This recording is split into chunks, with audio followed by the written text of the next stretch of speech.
ಕಾಪುವಿನ ಕಂಬಳದ ಪೂರ್ವ ಸಿದ್ಧತೆ ಏಕಾಏಕಿ ನಡೆದಿದ್ದಲ್ಲ. ಭಾಳ ಹಿಂದೆಯೇ ಮಾನ್ಯ ಗುರುಮೇ ಸುರೇಶ್ ಶೆಟ್ಟರು ಸ್ಥಳೀಯ ಶಾಸಕರು ಇದನ್ನು ಜಿಲ್ಲಾಡಳಿತದ ಚರ್ಚೆ ಮಾಡಿ ನಿಶ್ಚಯ ಮಾಡಿ ಇದಕ್ಕೆ ಸ್ವಂತ ಹಣವನ್ನು ಖರ್ಚು ಮಾಡಿ ಇದನ್ನು ಪ್ರಾರಂಭ ಮಾಡ್ತಾ ಇದ್ದಾರೆ. ಇದಕ್ಕೆ ವಿನಾಕಾರಣ ರಾಜಕಾರಣವನ್ನು ಬೆರೆಸುವಂಥ ಪ್ರಯತ್ನವನ್ನು ಕಾಂಗ್ರೆಸ್ಸು ಮತ್ತು ಮಾಜಿ ಶಾಸಕರುಗಳು ಮಾಡ್ತಾ ಇರುವಂಥದ್ದು ಸರಿಯಲ್ಲ. ಮತ್ತು ಕಂಬಳದಲ್ಲಿ ಇಲ್ಲಿಯ ತನಕ ನಮ್ಮ 2 ಜಿಲ್ಲೆಗಳಲ್ಲಿ ಪಕ್ಷಭೇದ ಮರೆತು, ಜಾತಿ ಭೇದ ಮರೆತು, ವಯಸ್ಸಿನ ಭೇದ ಮರೆತು ಇದರಲ್ಲಿ ಭಾಗವಹಿಸಿದ್ದಾರೆ.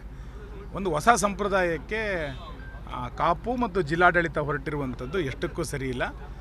ಇವತ್ತು ದಾನಿಗಳ ಸಹಕಾರದೊಂದಿಗೆ ಮತ್ತು ಸ್ವಂತ ಖರ್ಚಿನೊಂದಿಗೆ ಗುರುಮೇ ಸುರೇಶ್ ಶೆಟ್ಟರು ಈ ಕಂಬಳವನ್ನು ಏನು ಆರಂಭ ಮಾಡಬೇಕು ಅಂತ ಹೊರಟಿದ್ದಾರೆ. ಇದಕ್ಕೆ ಯಾವುದೇ ಆತಂಕವನ್ನು ವ್ಯಕ್ತಪಡಿಸದೆ ಜಿಲ್ಲಾಡಳಿತ ಸಂಪೂರ್ಣವಾಗಿ ಇದಕ್ಕೆ ಸಹಕಾರವನ್ನು ಕೊಡಬೇಕು. ಮತ್ತೊಂದು ನಾನು ಗುದ್ಲಿ ಪೂಜೆಯನ್ನು ಮಾಡ್ತೀನಿ ಅಂತ ಹೊರಟಿರುವಂಥ ಜಿಲ್ಲಾಡಳಿತ ಇದನ್ನು ಮರುಚಿಂತನೆಯನ್ನು ಮಾಡಬೇಕು ಅಂತ ನಾನು ಆಗ್ರಹಿಸ್ತೇನೆ. ಆಗ ಮಾತಾಡುವಾಗ ಶಾಸಕರು ಹೇಳ್ತಾ ಇದ್ರು ಹಕ್ಕುಚ್ಯುತಿ ಆಗ್ತಾ ಇದೆ, ಕರಾವಳಿಯಲ್ಲಿ ಎಲ್ಲ ವಿಚಾರದಲ್ಲೂ ಹೀಗೆ ಆಗ್ತಾ ಇದೆ ಅಂತ. ಅಲ್ಲ, ಒಟ್ಟು ಆಡಳಿತ ಅನ್ನುವಂಥದ್ದು ಇಡೀ ರಾಜ್ಯದಲ್ಲಿ ಕುಸಿದು ಬಿದ್ದಿರೋದು ನಮಗೆ ಖಂಡಿತ ಕಾಣುತ್ತೆ. ಯಾರ ಮಾತನ್ನು ಯಾರೂ ಕೇಳದಲೇ ಇರುವಂಥ ಪರಿಸ್ಥಿತಿ ಇವತ್ತು VAಯಿಂದ ಹಿಡಿದು ಚೀಫ್ ಸೆಕ್ರೆಟರಿ ತನಕವೂ ಕೂಡ ನಡೆದಿದೆ. ವಿರೋಧ ಪಕ್ಷದ ಶಾಸಕರನ್ನು ಎಲ್ಲ ದಿಕ್ಕಿನಿಂದ ಸದೆಬಡಿಬೇಕು ಅನ್ನುವಂಥ ಒಂದು ಪರೋಕ್ಷವಾದಂಥ ಒಪ್ಪಂದಕ್ಕೆ ಇವತ್ತು ಆಡಳಿತ ಪಕ್ಷದ ಶಾಸಕರು ಅಧಿಕಾರಿಗಳನ್ನು ಬಳಕೆ ಮಾಡ್ಕೊಳ್ತಾ ಇದ್ದಾರೆ. ಕರಾವಳಿ ಮಾತ್ರ ಅಲ್ಲ, ಇಡೀ ರಾಜ್ಯದಲ್ಲಿ ಆ ರೀತಿ BJP ಶಾಸಕರನ್ನ, JDS ಶಾಸಕರನ್ನು ಅನುದಾನ ಕೊಡದೆ ಪ್ರೋಟೋಕಾಲನ್ನು ಉಲ್ಲಂಘನೆ ಮಾಡುವಂಥದ್ದು, ವಿನಾಕಾರಣ ಯಾವುದಾದ್ರೂ ಕೇಸುಗಳನ್ನು ಹಾಕುವಂಥದ್ದು ಇವೆಲ್ಲವನ್ನೂ ಕೂಡ ಮಾಡ್ತಾ ಇದ್ದಾರೆ.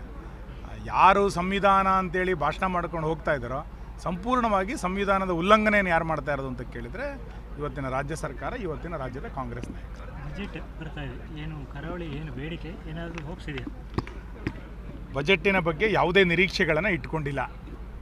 ಇದೊಂದು ನೀರಿನ ಮೇಲೆ ಇರುವಂಥ ಗುಳ್ಳೆ ಅಂತ ಬಜೆಟನ್ನು ನಾನು ವಿಶ್ಲೇಷಿಸ್ತೇನೆ. ನೀರಿನ ಮೇಲೆ ಪೇಪರ್ ದೋಣಿ ಹೋದಾಗ ಎಷ್ಟು ದೂರ ಸಾಗುತ್ತೋ ಅಷ್ಟೇ ರೀತಿಯಾದಂಥ ಅನುದಾನಗಳು ಈ ರಾಜ್ಯ ಸರ್ಕಾರದಿಂದ ಸಿಗಲಿಕ್ಕೆ ಸಾಧ್ಯ ಇದೆ. 3 ವರ್ಷದ ಅವಧಿಯಲ್ಲಿ ಯಾವ ಅನುದಾನವನ್ನು ಕೂಡ ಯಾವ ಜಿಲ್ಲೆಗೂ ಕೊಟ್ಟಿಲ್ಲ, ಕರಾವಳಿಗೆ ಬಿಡಿ, ಯಾವ ಜಿಲ್ಲೆಗೂ ಕೂಡ ಕೊಟ್ಟಿಲ್ಲ.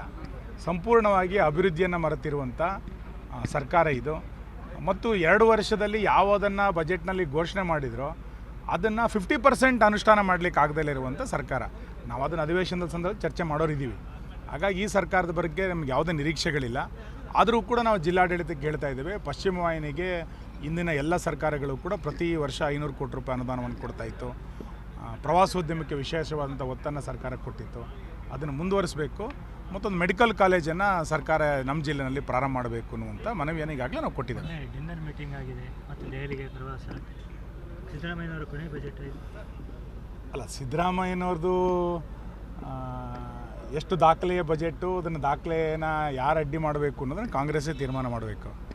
ಆದರೆ ಇವರ ಕುರ್ಚಿಯ ಕಾದಾಟಕ್ಕೆ ಆಡಳಿತ ವ್ಯವಸ್ಥೆ ಸಂಪೂರ್ಣವಾಗಿ ಇವತ್ತು ಕುಸಿದು ಬಿದ್ದಿದೆ. ಬಜೆಟ್ಟೇ ಸಂಪೂರ್ಣ ಬಹುಮತದಿಂದ ಪಾಸಾಗುತ್ತೆ ಎನ್ನುವಷ್ಟರ ಅನುಮಾನ ಇವತ್ತು ನಿರ್ಮಾಣ ಆಗಿದೆ. ಬಜೆಟ್ ಸಂದರ್ಭದಲ್ಲೇ ಶಾಸಕರುಗಳು ಡೆಲ್ಲಿಗೆ ಹೋಗ್ಬಿಡ್ತಾರಾ ಅಥವಾ ಫಾರಿನಿಗೆ ಹೋದಂಥವ್ರು ಬರಬೇಡಿ ಅಂತ ಇನ್ಯಾರು ಸೂಚನೆ ಕೊಡ್ತಾರಾ ಗೊತ್ತಿಲ್ಲ. ಹಾಗಾಗಿ ಬಜೆಟ್ ಸಂಪೂರ್ಣ ಬಹುಮತದೊಂದಿಗೆ ಪಾಸಾಗುತ್ತಾ ಅನ್ನೋದನ್ನು ಮುಖ್ಯಮಂತ್ರಿಗಳು ಸ್ಪಷ್ಟ ಮಾಡಿಕೊಂಡು ನಂತರ ಬಜೆಟ್ ಮಂಡನೆ ಮಾಡೋದು ಒಳ್ಳೆಯದು. ನ್ಯೂಸ್ ಫಸ್ಟ್, ನಿರ್ಭೀತಿಯಿಂದ ನಿಮ್ಮ ಪರವಾಗಿ.